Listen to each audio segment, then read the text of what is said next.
Well, guys, yesterday was definitely a bit of a historic day in crypto. But if you followed all the rules, you were probably laid back, relaxed, hydrated, and just kind of chilling. Because if you did all the things you're really supposed to in crypto, all the things that we all know we're supposed to do, all the things we've talked about many, many times in this channel, you weren't really in much danger of anything. More importantly, despite all the prognostications this cycle about institutional money, the arrival of the Wall Street herd, everything changing, this event also gave us some signal that despite all that, it looks like the old gods in crypto aren't really so dead after all.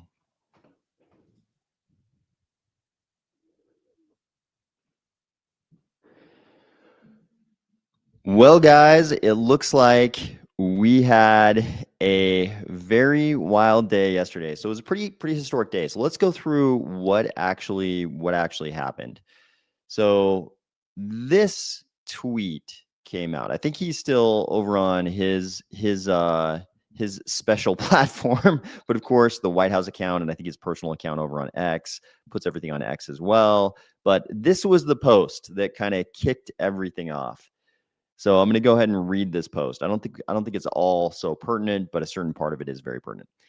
It has just been learned that China has taken an extraordinarily aggressive position on trade in sending an extremely hostile letter to the world, stating that they were going to, effective November 1st, 2025, impose large-scale export controls on virtually every product they make, and some not even made by them. This affects all countries without exception and was obviously a plan devised by them years ago. It is absolutely unheard of in international trade and a moral disgrace in dealing with other nations. Based on the fact that China has taken this unprecedented position, and speaking only for the USA and not other nations who are similarly threatened, starting November 1st, 2025, or sooner, depending on any further actions or changes taken by China, the USA will impose a tariff of 100% on China over and above any tariff they are currently paying. Also, on November 1st, we will impose export controls on any and all critical software. It is impossible to believe that China would have taken such an action, but they have, and the rest is history. Thank you for your attention to this matter. So, why did this post happen? What happened here? So, here's the New York Times take on it. In retaliatory move, Trump then threatens 100% tariff on Chinese goods.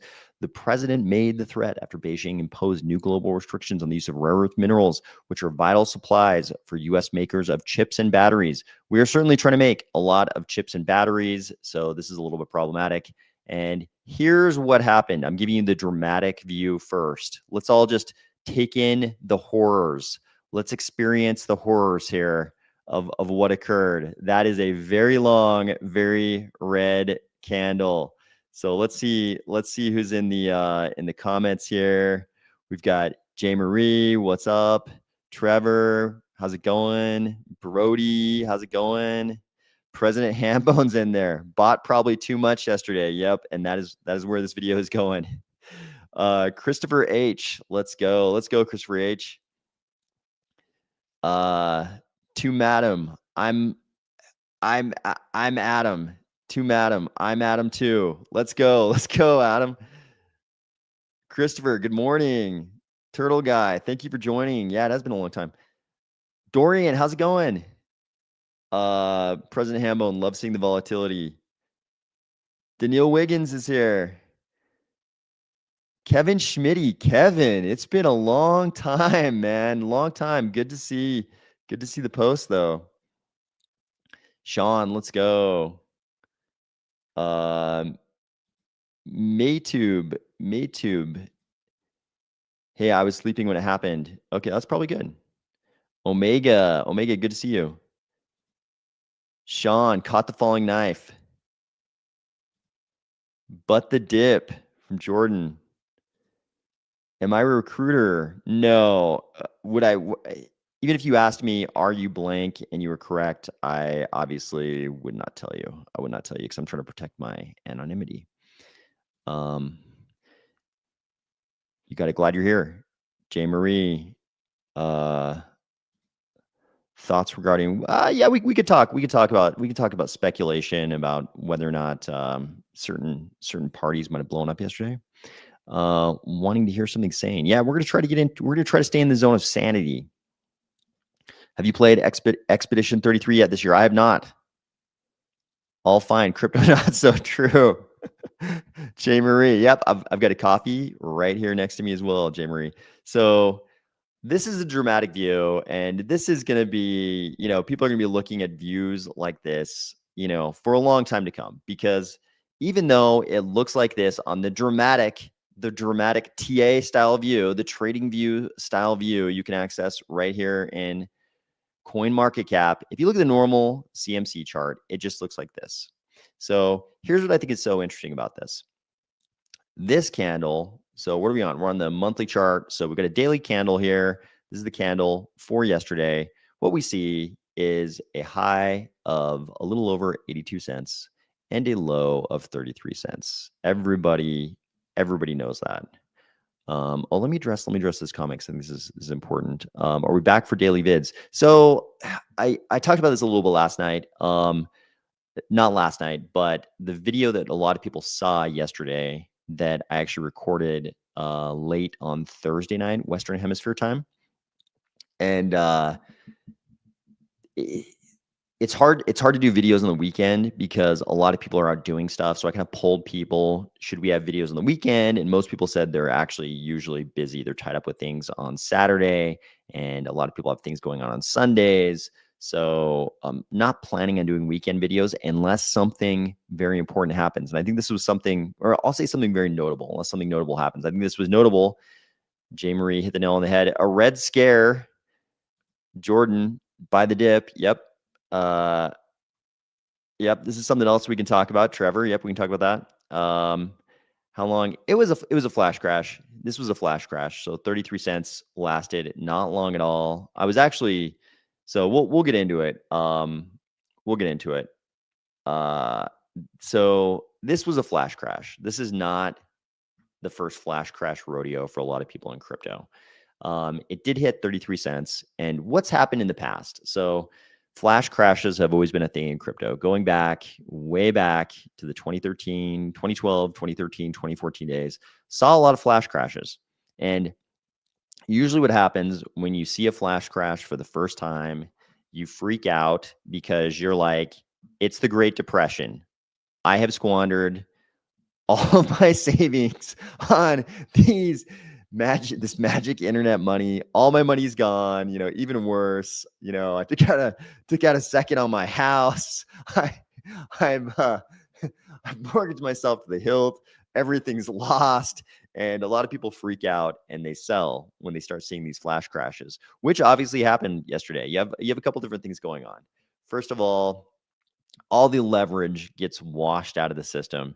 So, at any time in crypto, like in any market, you've got people who have leverage longs, they have leverage shorts. And obviously when this happens, all the leverage longs get liquidated. All the shorts, the leverage shorts get executed. So, when you see this for the first time, the shorts start getting executed and everything accelerates. People see it, they start selling, and a lot of people lose money because they sell in these flash crashes. There were people, the order books were operating, to some extent, not on all exchanges. There was a lot of failures, a lot of outages. We can talk about conspiracy theories around that too if people want to, but obviously the order books were doing their thing, down all the way down this long wick down right here. So people were selling during this period. And obviously, this is just straight logic. This doesn't require any kind of sophisticated knowledge of markets.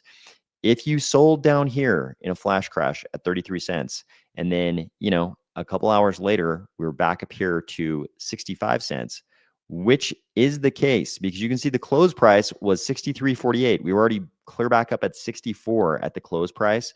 So if you sold down here at 33 and we recovered back up here to 63, which is what happens in a flash crash, you made a bad decision. I think objectively, you can say within that 1 day time frame, you made some bad choices there, which is what a lot of people do. And after you've been through a few flash crashes, your attitude is pretty much this: I wish I had set some low limit orders, because after seeing a bunch of flash crashes in 2013, 2014, that's the first thing I did. After I realized, oh, these flash crashes happen, and a bunch of people had limit orders clear down here, and they executed and they bought. They were able to buy via operation of the order book. They were able to buy clear down here, and a couple hours later, they found themselves up here. So what happens is, after your first flash crash, you freak out. Maybe you sell. Maybe you go through another flash crash. Maybe you freak out again. You sell, and then after some amount of flash crashes, you start setting limit orders, and then a flash crash doesn't happen for years, and then you remove your limit orders, and then a flash crash happens. So that's kind of the way this works out in crypto. Also, as always, this entire video, this entire discussion is not going to be financial advice for anyone. I'm just talking about the thoughts that go through my head when I see things like this happen. So don't take this as financial advice for anyone. These are just the thoughts that roll through my head when I see, crypto's latest flash crash. So Sean says, I'm not even getting paid on the 15th due to the government shutdown, but I couldn't resist buying it up. Yeah, I was a little bit worried. The thing I was most nervous for the people who watch these videos is opening up the pool PM page for the stake pool, because I can kind of see. I can see when people are selling it. It obviously reflects when the balance in addresses that are staked to the pool change. So on days like this, I open it up, hoping that a ton of people who stake the pool haven't sold, because I don't want people to have lost money. I don't want people involved in this, who watch this channel, part of the Army Spies. I don't want them to have lost money. And actually, people staked the pool did not really sell much at all. Some people, I saw some changes in account balances where people, it looks like they sold for a second and then they rebought as soon as they found out it was going back up, but not any huge amounts, kind of like smaller amounts. So it looks like people who watch this channel, who are largely the people who are staked to the pool, seem to have taken all this advice over the years. It's not advice. It's not financial advice. They seem to have recognized that emotional moves like that are a bad idea. So it looks like people who watch this channel did pretty well during this flash crash. They didn't sell a lot, but a lot of other people did. There was a lot of volatility going on in this candle right here. So before we talk more about that, let's look at what happened in the equities markets as well. So this is the kind of heat map that got posted a lot yesterday. You can see Nvidia down like 3.93%, which is nothing in crypto. We scoff at that level of volatility in crypto. That's like nothing to us. But for the equities guys, for the stock guys, that's like quite a bit. Cardano, good to see you. Let's go.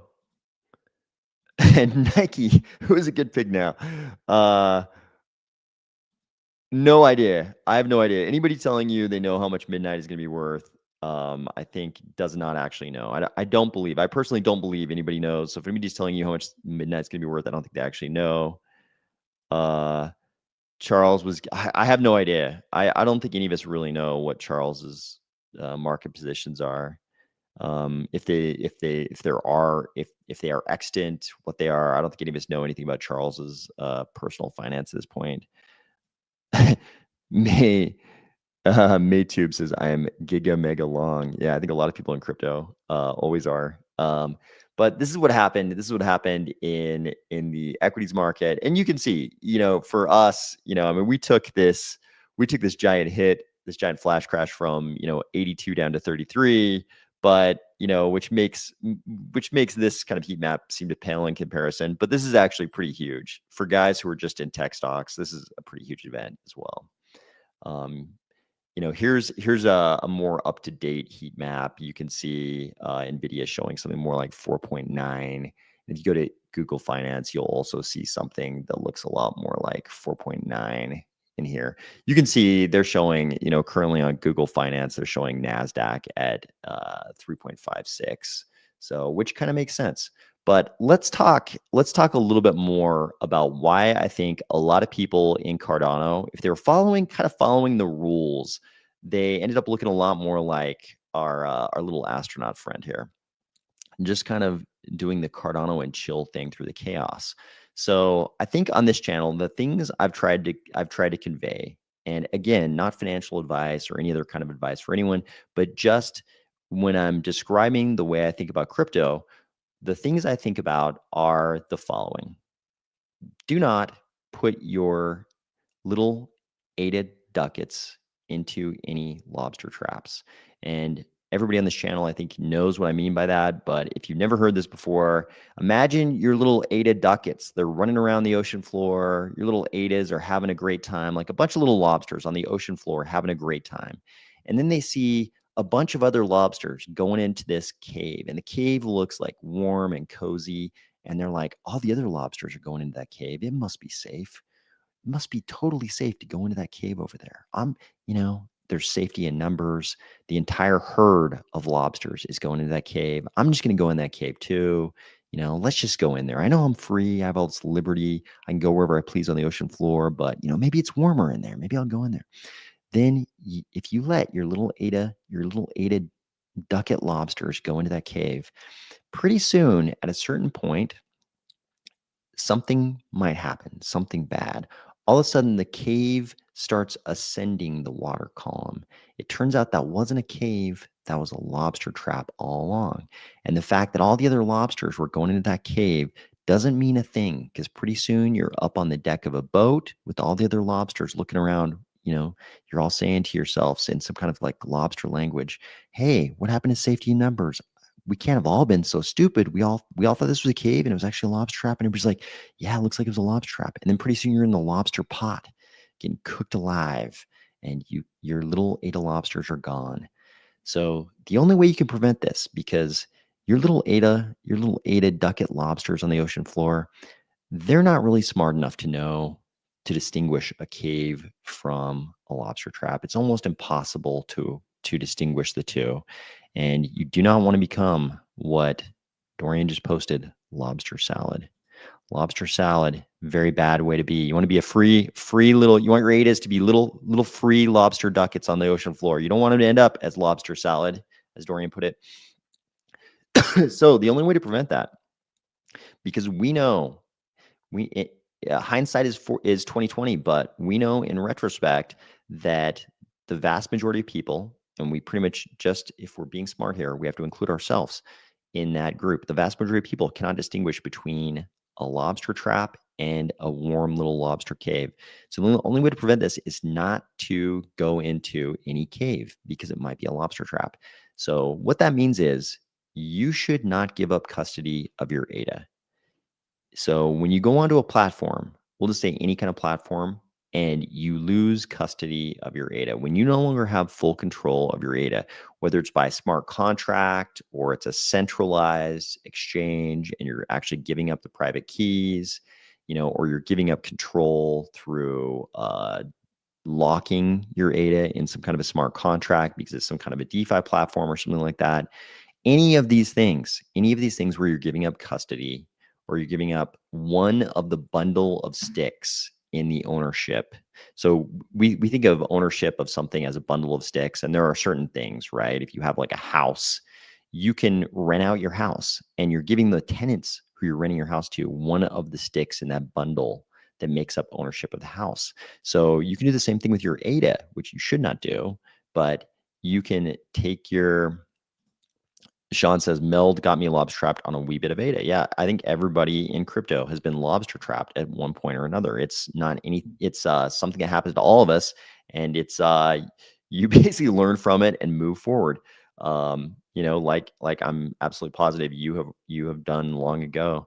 But when you lock your ADA in any way. You give up the private keys. Like let's say you give your ADA to a centralized exchange, or you give your ADA to a DeFi platform. The smart contract for that DeFi platform is, largely if you're doing anything fun on the DeFi platform, you're giving up one of the sticks in the bundle of things that makes the ownership of your ADA.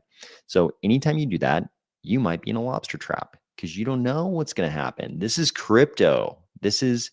We see chaos in crypto. Chaos happens in crypto. The name of the old gods, each of the old gods in crypto is like some synonym for chaos. We have like chaos is one of the old gods. Panic is another of the old gods in crypto. Chaos, panic, FUD, disaster, catastrophe. These are the old gods in crypto. They're horsemen. And for the last several couple years, kind of several, especially the last 12 months, we've pretended like the old gods were dead. So many interviews. We just barely talked about this a couple different times this week on this channel. There was all this talk. It was kind of like the old gods are dead. Chaos, panic, disruption, catastrophe, disaster. They all died. They're no longer the horsemen who occasionally visit us. The old gods are dead because of institutional money, Wall Street coming in. That's all over. It's going to look like a tech stock. Crypto is going to look like a bunch of tech stocks now, and we're just going to have this gradual, these gradual legs up, and it's going to be way less chaotic. Everything's going to be cool now. We're going to be like Nvidia, just kind of going up. Maybe Nvidia is a bad example because there's a little bit more volatility there, but this is going to look more like tech stocks. Everything's going to be real stable now, guys, because Wall Street's here. The Wall Street herd's here. And those guys aren't going to suffer these gigantic drawdowns like we have in the past. They're not going to let that happen. Larry Fink at BlackRock, he's not going to suffer that. And to some extent, that's true. There has been this tempering effect from the advent of, big institutional Wall Street money in crypto.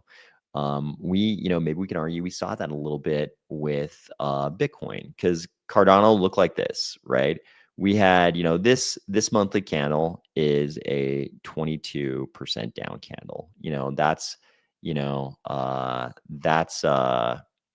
what we're looking at in Cardano. If we go back and look at Bitcoin, and here's the distinction, I think this tempering effect is largely seen in Bitcoin and not further out on the risk curve because Wall Street is not as far out on the risk curve as all of us crypto veterans who've been here a while, right? They're mainly in Bitcoin and, they move out on the risk curve a little bit to Ethereum, and maybe eventually they make their way to Solana and eventually they'll make their way to Cardano. But they're not, Wall Street has not been in, institutionally has not been in crypto as long as we have. So what do we see?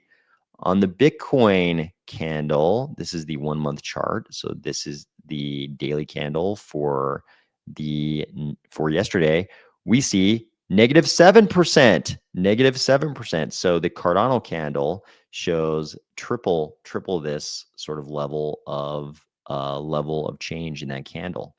But so we do see some tempering effect from Wall Street, but it's not this thing that people have been saying in interviews. We're not going to have the crazy volatility. And I'm going to argue that that's a good thing because we don't really want the old gods to be dead yet in crypto.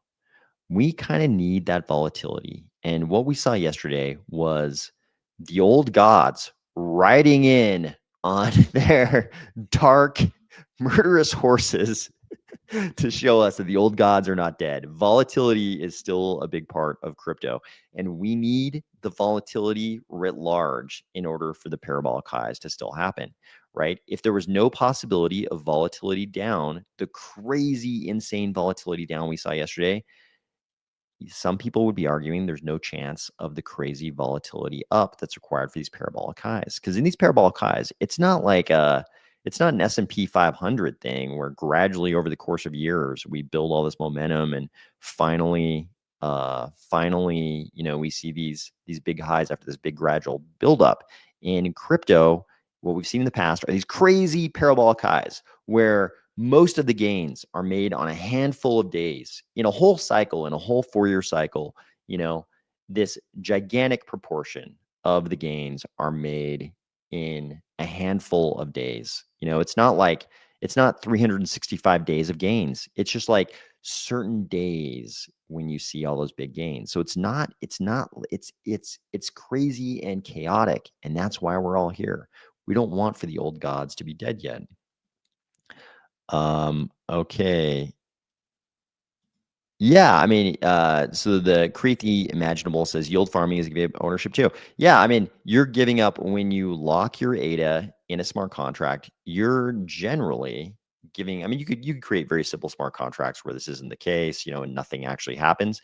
But if something fun is happening, the kind of stuff that degens enjoy, you're probably giving up some stick in the bundle of ownership. And that includes fun things like yield farming. You're giving something up to get all these good things. So I think anyone offering a product needs to have a guarantee to satisfy the net, no matter what the product or change. Yeah, crypto is wild. Crypto is the Wild West. We don't get a lot of guarantees. Family G, I prefer to hold ADA because I can literally stake and earn without the need for a centralized exchange.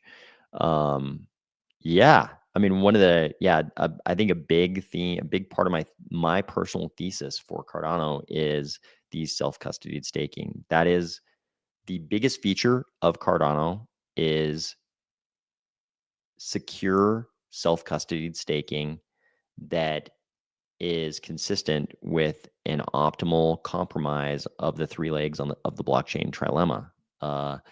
Scaling, security, and decentralization. I think it's that is the central feature of Cardano. That's the biggest feature of Cardano. I agree 100%. Hein Het, thank you. I'm your biggest fan, sister. I really appreciate that. Thank you for saying that. I very much appreciate it, sincerely. Sullied, hey there, folks. Hey, how's it going? Maytub says the problem with some sexes is that if you stake with them, it may take a while before you can unstake. So if you want to sell, you have to wait.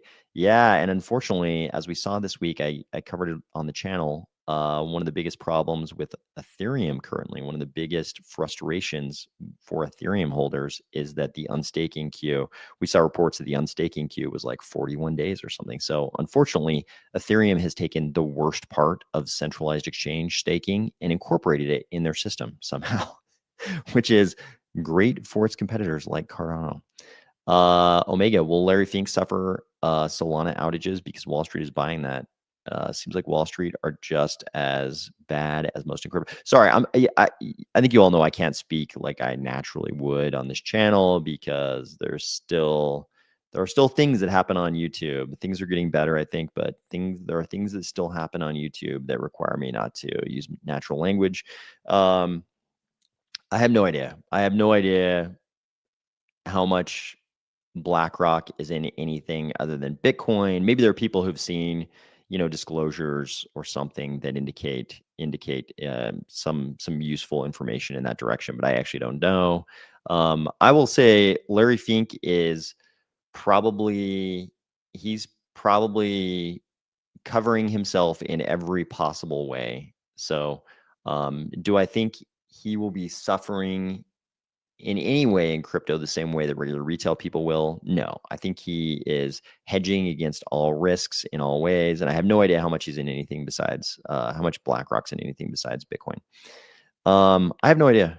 Somebody asked me this earlier this week. Somebody asked me about Meld, and I gave a long explanation, but the TLDR on that is, in the early days of Meld, I was not convinced. I was not persuaded to pay a lot of attention to Meld after, what I saw in the very beginning. It seemed like they had some good technical people. They had some technical people involved in. I think they had a technical team in Vietnam, and I think the leader of that team at some point went on Reddit or something, sort of questions about the technical team, and that person made some. That person, the people on that technical team seem to be. I won't characterize it, but I'll say it seemed like there were some very smart people on that technical team, but maybe I don't know how new they were to crypto. Certainly at that time, everybody was new to Cardano, but just overall, everything I saw about that project did not persuade me to continue paying attention to that project. So you can go back yourself and look at all the information that came out about Meld in the early days. But I looked at everything and I was not persuaded to continue paying attention. So I haven't paid attention to that project. I didn't even know that. I was surprised this week. I've been surprised this week that the name has even come up a couple times. I've been kind of surprised to even see the name. I like this volatility. Me too. Super tight Pro West. Thank you for saying that. I don't think that's at all true. I think that's highly inaccurate, but I appreciate you saying it. I appreciate the sentiment very, very much. Insider opened a 330 million short position on Ethereum minutes before Trump announced more tariffs on China. Yeah, Vitimon, thanks for jumping on, by the way. But I think you can't overestimate how much leakage there is when any government figure is going to make some kind of post or reveal some kind of information or something, make some kind of move that's going to affect the markets. I just automatically assume the worst levels of corruption, and that, there are always people with inside information on that kind of stuff, and they're always trading. Dorian says, unfortunately, I need to leave. Glad I could check in on the live stream. We'll catch up later. Thanks for the extra. Hey, thanks for jumping on, Dorian. I appreciate it.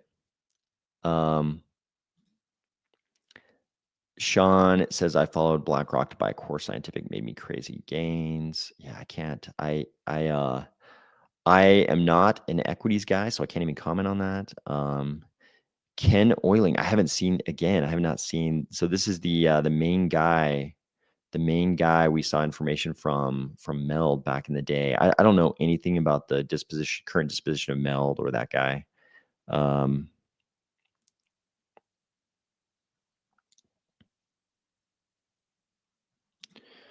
Whatever happened to the Crypto Jesus programmer from the Cardano Foundation? Is he still around? Oh, which guy? Which guy is that? I don't know exactly which guy you're describing. But yeah, I mean, I think the reason why so many of us in Cardano, like you saw carnage yesterday. You saw a lot of people, people who maybe this is just their first or their second cycle. A lot of people, this is probably their first cycle in crypto, and maybe they've never seen a flash crash before.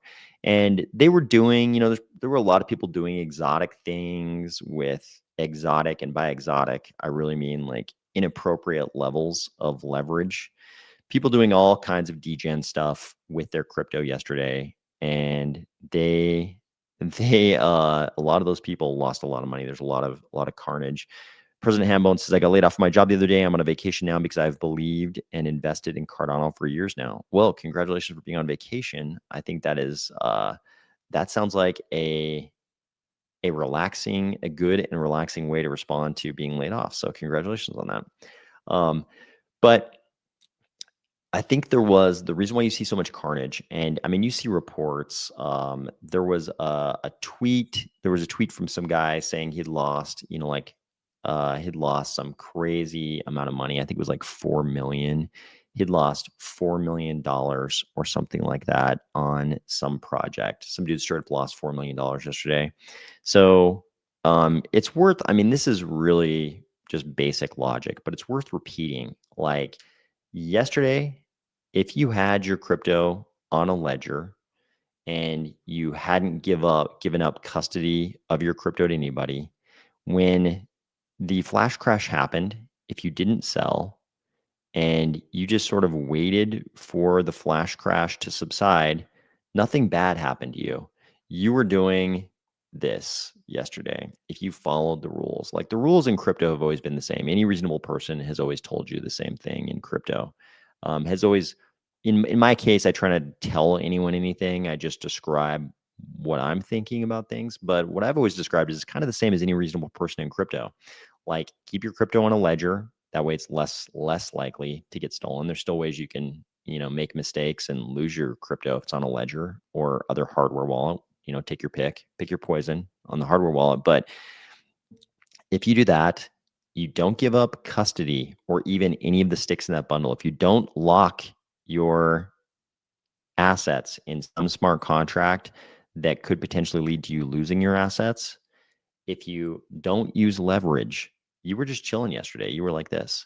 So a lot of people lost money because they were doing degen stuff. They were using leverage. People lost huge amounts of money yesterday. I mean, we don't even, for every one person that posts about their $4 million USD loss, there are, probably tens of thousands of people who also lost huge amounts of money. Maybe not 4 million. There's probably not too many of those, but there are a lot of people who lost what for them is a huge amount of money because they were doing all the degen stuff. And the advice has always been the same. The advice in crypto has always been the same.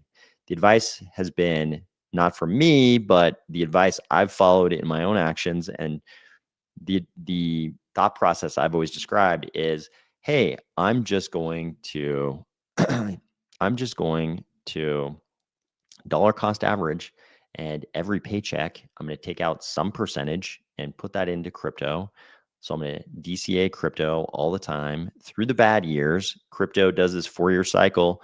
One year is the best year. It's the best asset in the world. 1 year, it's the worst asset in the world. And the other 2 years is just kind of like flat and doing nothing. And if you DCA through that 2-year period where it's flat and doing nothing, and then you show back up during that year when it's the best asset in the world, in the past, things have gone well. If you do that, you don't use leverage, you keep your assets on a hardware wallet. You were just doing this yesterday. You were just chilling and nothing bad happened. So, Jay Marie says, I was chilling yesterday. Me too. I was on a long phone call. An old friend called me up, somebody who I hadn't talked to in quite a while, because they had something very positive going on, but they were sort of indisposed for about a month. So they called me up, and right before the flash crash started, we were on a long phone call, like 2 or 3 hours, and I started getting texts from people. And I saw that the flash crash was happening while I was on this phone call, but we didn't even get off the phone. And the people who were texting me were all old holders of ADA, people who started buying ADA along with me in 2018, people that I know in real life. One person in particular was texting me, and they weren't texting me like, hey, is the world ending? Is this the Great Depression? Am I losing my life savings here?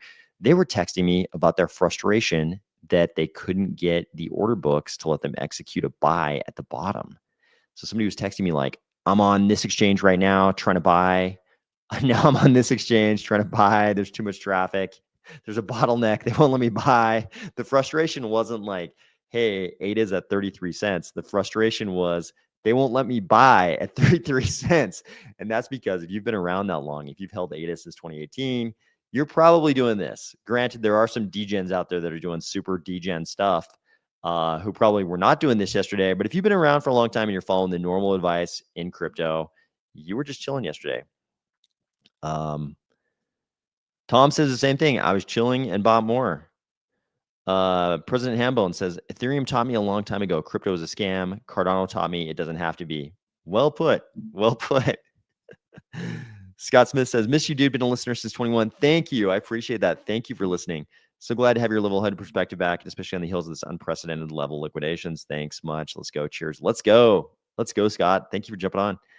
Hi, OS. Bitcoiner Adam Stokes did an interesting vid around stable coins based on U.S. Treasuries being no bueno, seen as a way for the U.S. government to offload national debt to holders, foreign and domestic. Yeah, there's some very nuanced and complicated conversations we can get into around, kind of stable coins just being another iteration of, kind of what the petrodollar has done for the U.S. economy all these years, and how, you can explore all the arguments around how the main feature of the petrodollar has been kind of to monetize and export debt to the rest of the world. I think those arguments are pretty persuasive. And of course, stable coins are just a new sort of way to do that. You can, if you're a national government, you can rack up a lot of debt like every developed country in the world has done. The biggest economies, the worst offenders, China, the US, all the big economies, we all do it. We all rack up massive, massive, massive debt. We all spend too much. And part of the way you mitigate. So if we didn't do things to mitigate the effects of that debt, it'd be crushing. It would crush the economy.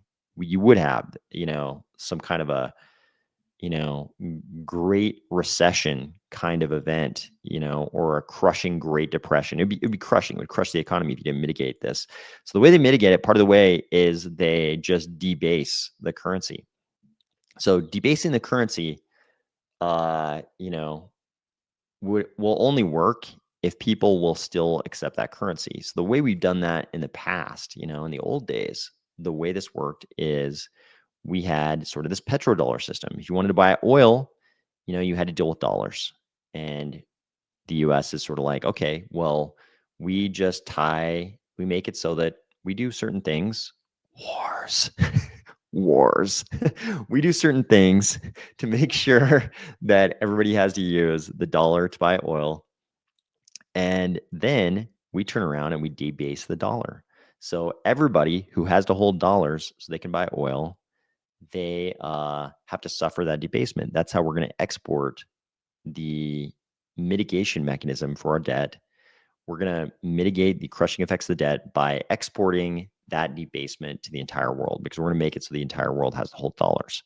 So stable coins are, certainly, I think we can say, certainly there is no reason to believe that the US is not going to use stable coins to do the exact same thing. And, we've kind of got this euro dollar system. So Europe's going to be on board, and, the European economy is kind of joining in that whole system. Everybody takes on a bunch of debt. Everybody debases their currencies. Bank of Japan, Bank of China, everybody's in on this. Everybody's doing the same thing. And everybody, the US, there's no reason to believe that a country like the US isn't going to continue doing the same thing it always did with the petrodollar.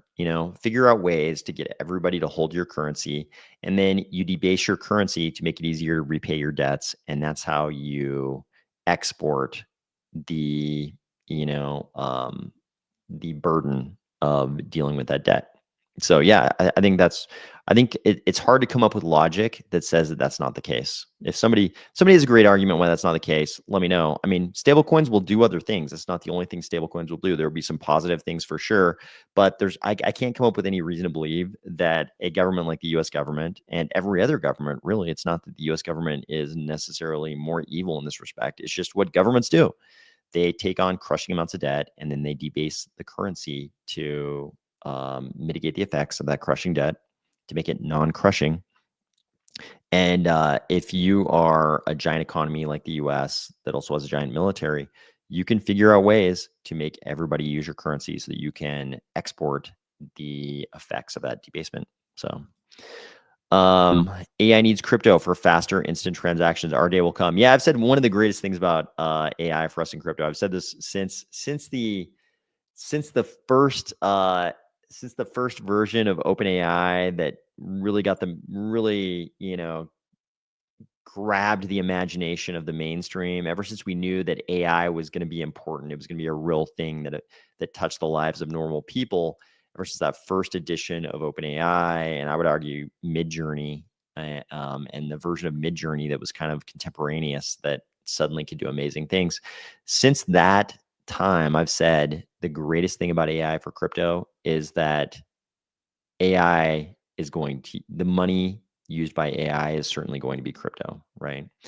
AI is not going to why would AI walk down to Chase Bank and open an account when it can just use crypto?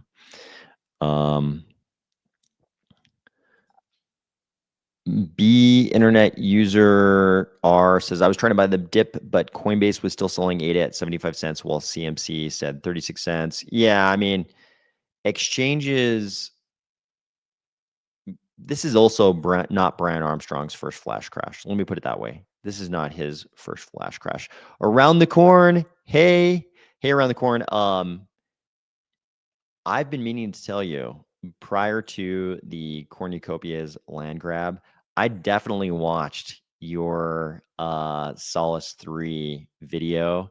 And thank you for making that video. I appreciate you guys making that video very much. I watched both a lot of the super long one. I think the super long one was like 9 hours. I watched a lot of that actually just to check out Solus 3. And then I watched the later sort of highlight where you went in and just sort of checked out a more limited scope of the properties, that shorter video. I watched both those. So thank you for making both those videos. I appreciate those very much. Yeah, Giannis Christopoulos. Yes, Coinbase price was strange. This is always the case in the flash crashes. You always see later on, you'll see the charts and you'll be like, wait a second.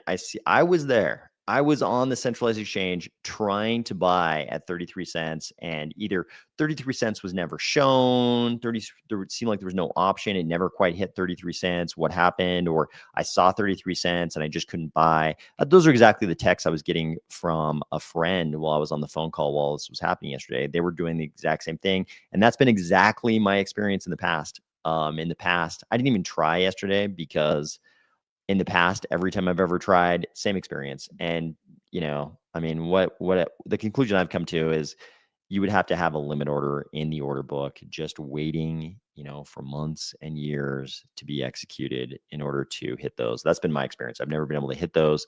I mean, you can buy at a discount during a flash crash, but hitting those very, very lows is difficult. President Hambone, I learned yesterday you can't buy ADA with USDC on Binance US. Yeah, USDC is issued by this. I'm not sure who you'd say the technical legal issuer is. I'm sure that's Circle, but the operation of USDC originally was labeled as being under this thing called Center, I believe, which was a consortium between Circle and Coinbase. So, obviously Binance, Coinbase, big competitors. So they're not going to be crazy about USDC. They're going to lean in the other direction. So, okay. Do we say that the crypto flash crash was caused by the rare earth minerals fight with China? It was caused by the old gods, panic, disruption, chaos, riding in on their dark, murderous horses and doing their thing. The old gods in crypto. Crypto is like this organic animal. It's like, it's like you walk into your shed in your backyard and, every once in a while, there's going to be a grizzly bear sleeping in there. Some days you walk in and it's all super pleasant. Everything's great in there. And other days there's this organic animal with this adrenaline gate in its brain. And the second it sees you, the adrenaline gate opens and it's just chaos. I mean, it's this organic beast. It's like a wild animal. It's like encountering a grizzly in the forest. You don't know what it's going to do. What's happening behind the scenes. Did a market maker blow up? Earlier there was a comment. That was basically like, did this market maker blow up yesterday? Oftentimes later on, people figure out, something like that happened. Doesn't matter to us as the sort of like end recipients of the chaos. Not really. I just kind of look at the crypto market as this crazy organic beast, this unpredictable beast you run into in the forest. It could do anything. Like, doesn't matter why the grizzly bear charges you. Yeah, forensically afterwards, you might figure it out, and you might be like, oh, I made this mistake. I shouldn't have made this mistake. This is why the grizzly bear charged me. But it doesn't matter in the moment. And my experience is that no matter whether or not we figure out why things blew up yesterday, there are going to be more flash crashes in the future in crypto. There will be more. There have been many in the past. There are black swan events in crypto. There are parabolic highs in crypto. These things all happen. This is what goes down in crypto. It's an organic beast. It's an unpredictable organic beast. Why it does what it does, like why is the grizzly bear so pissed at me? Maybe it's because it's defending its cubs. Maybe it's some other crazy reason, but crypto is crazy. It's chaos. Sir Quarren, thank you for jumping on. I appreciate it. Would be a good evening topic on its own. Let me know which one you're talking about there. Thoughts on Coinbase discrepancies in prices, Binance. This happens, like I was saying earlier, this happens every single flash crash. Every single flash crash, this is the case. The prices don't match, exchanges go down. You just can't buy because there's too much volume. The exchange can't handle the volume. This is every single one. Some good points there. I wonder how Moneta has to play their strategy relative to this, and is they're based on dollars locked up in bank accounts. I think that'd be a good question for Ada Bookworm. I think we should ask her.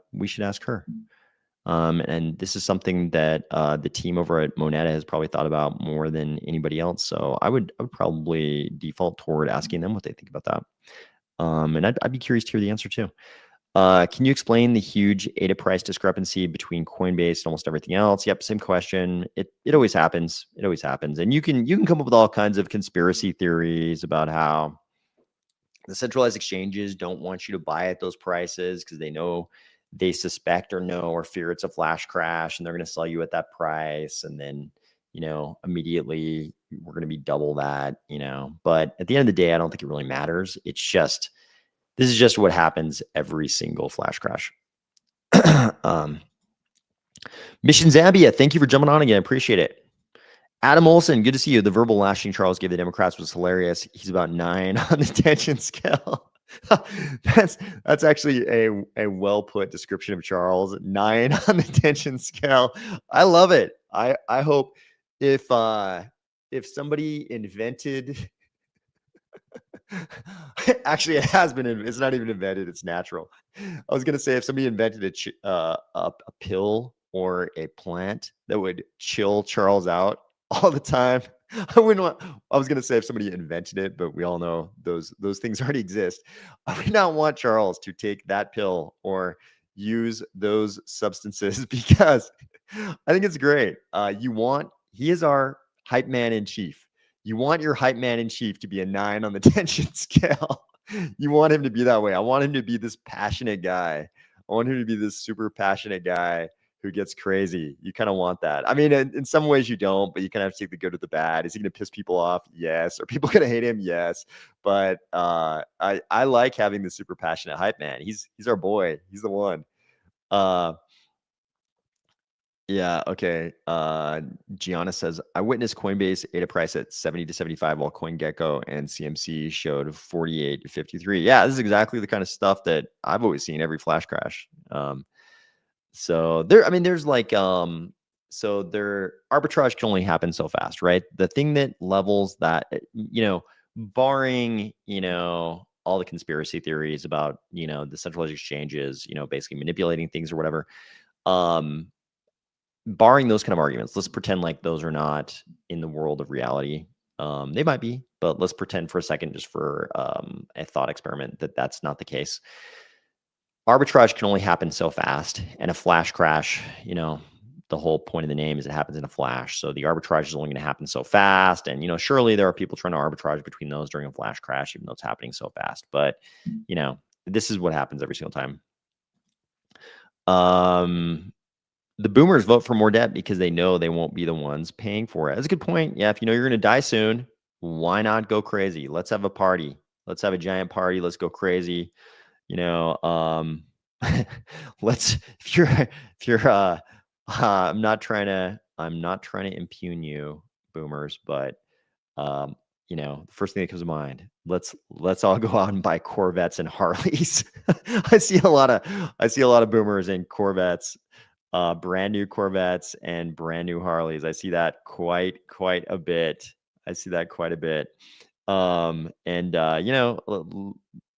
Hyper liquidity and debt, kind of makes those things happen. So, what do you think our best option for a top tier stablecoin? So this is a nuanced discussion. It's like, there's sort of one discussion. It's like, do we need a tier 1 stablecoin, or do we just promote our native stablecoins? I think that's one argument. It's one discussion with very valid arguments on both sides. I think another one is, okay, if we are going to go for a tier 1 stablecoin, and probably if that's the answer, not saying it is, but if that's the answer to the first discussion, probably we should also promote our native stablecoins, including Moneta. If we are going to go for a tier 1 stablecoin, which, obviously a lot of people in the ecosystem are going to say we definitely should. If we are, what tier 1 stablecoin do we go after? Can we get a USDC? Is it a Tether? Is it something else? Those are tough questions. Those are tough questions. Obviously USDC is kind of if you had to say that one of the tier 1 stablecoins is the regulatory sweetheart, USDC is, Coinbase is a public company. It's involved in USDC, or at least it was at the launch through the Center Consortium that I described. I believe that's the correct name. It's been years since I saw that, but you could argue that Coinbase and Kraken, are the biggest exchanges in the US, and so they're the ones most in contact with the US regulators. So, there's some regulatory arguments there. Maybe you don't want that. So maybe you want Tether instead. There's valid arguments all around. I think it's not a clear case. I think. President Hambone says, "Love this channel. Didn't realize Coinbase was in on USDC." So that was in the beginning when USDC first launched. What you saw was Circle, and everybody's like, "Circle is behind USDC," which is true. But there was also stuff on their website that said, "Hey, USDC is being launched by," I'm not sure what verb they use, so don't quote me on that verb, but it was basically like, the entity you should look to related to USDC is this center thing. And the members of that consortium were Circle and Coinbase. Somebody can fact check me on that. But I remember very specifically seeing those pages on the website back in the day when USDC launched. But it sucks how we have to rely on fiat gatekeepers like this. Absolutely. So one of the most convenient things and most tragic things about crypto is that centralized exchanges are such a big part of crypto. It's so convenient though. I mean, if you want to move from crypto to, if you're in North America and you want to move from crypto to dollars in your bank account, very easy to use those centralized exchanges. Like, people are like, how do I move from my ADA to a tier 1 stablecoin? It's easy. You go to coinbase.com. It's pretty easy. Are you going to pay for it? Yes, you are. You are going to pay for it. Coinbase is going to take a very nice little slice of that. They're going to make a huge amount of money, basically for nothing, but for providing you that service, you're going to pay for it. Sean says, "I think the media will always find a way to justify the way the markets move," puts on tinfoil hat. Yeah, I mean, if we were to say like, okay, what's like the mainstream media, explanation of what happened to crypto yesterday? It's just like crypto is so volatile while, the NASDAQ moved less than 4%. Crypto had this gigantic red candle. It's so volatile and dangerous. Whatever you do, stay the hell away from crypto. That'd be like the mainstream narrative around this, I think. If you'd ever like join my podcast Around the Corner and my co-host, I can show you your land in cornucopias. Reach out to me. Ooh, interesting. I will. Okay, interesting. I appreciate that offer.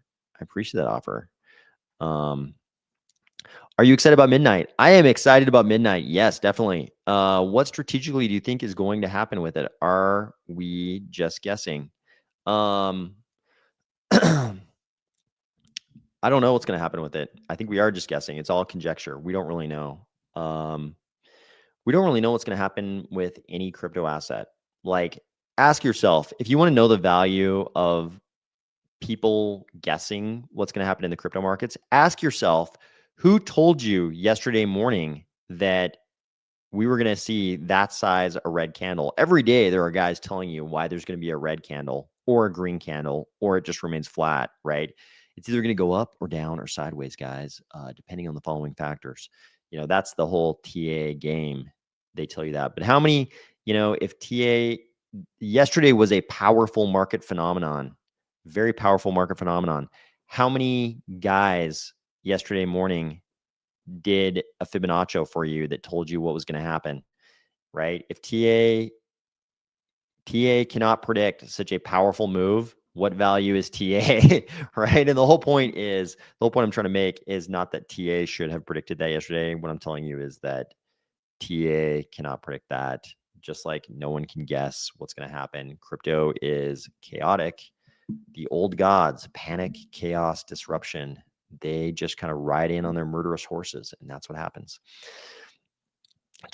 People don't understand. Charles, as much as he pisses people off, he also excites people. He gets the people going.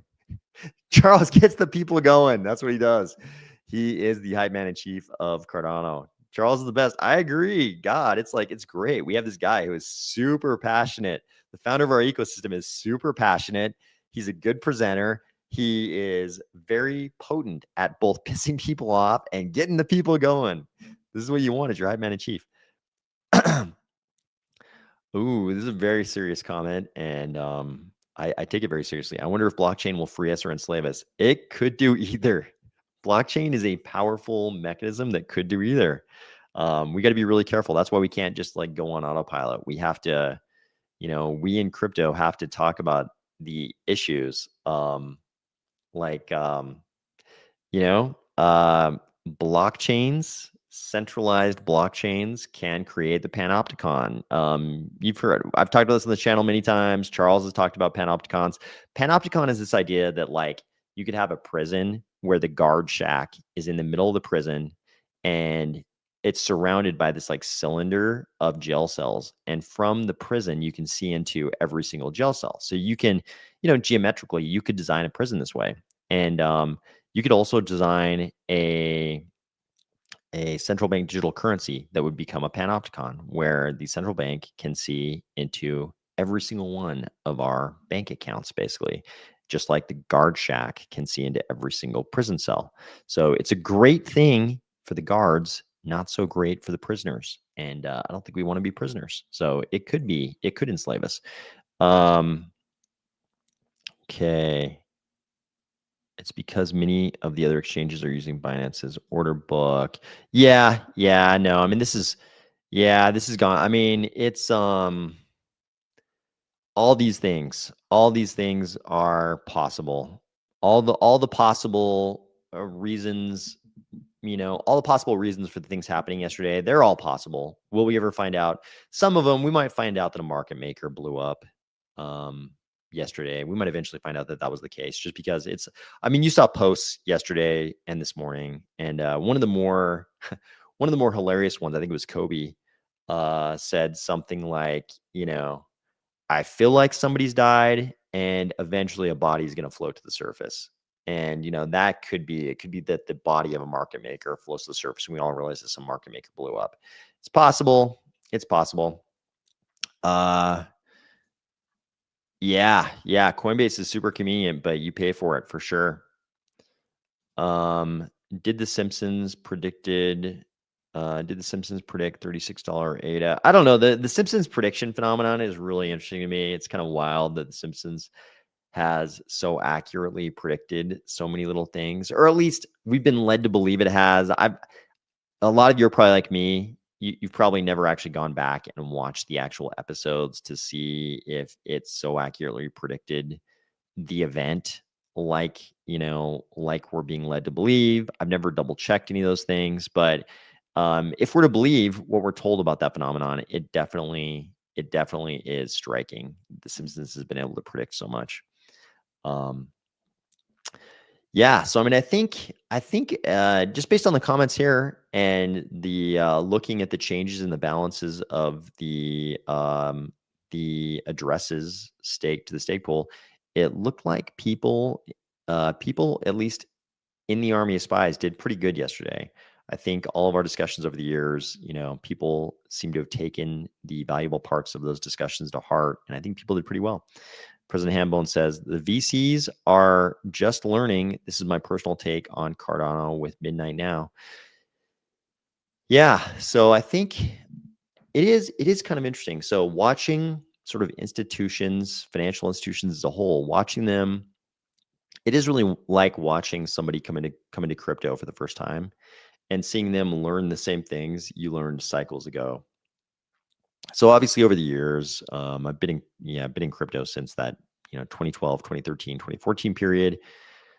I've seen a lot of people come into crypto and sort of go through the same learning curve. Like, yes, it's a good idea to have a hardware wallet.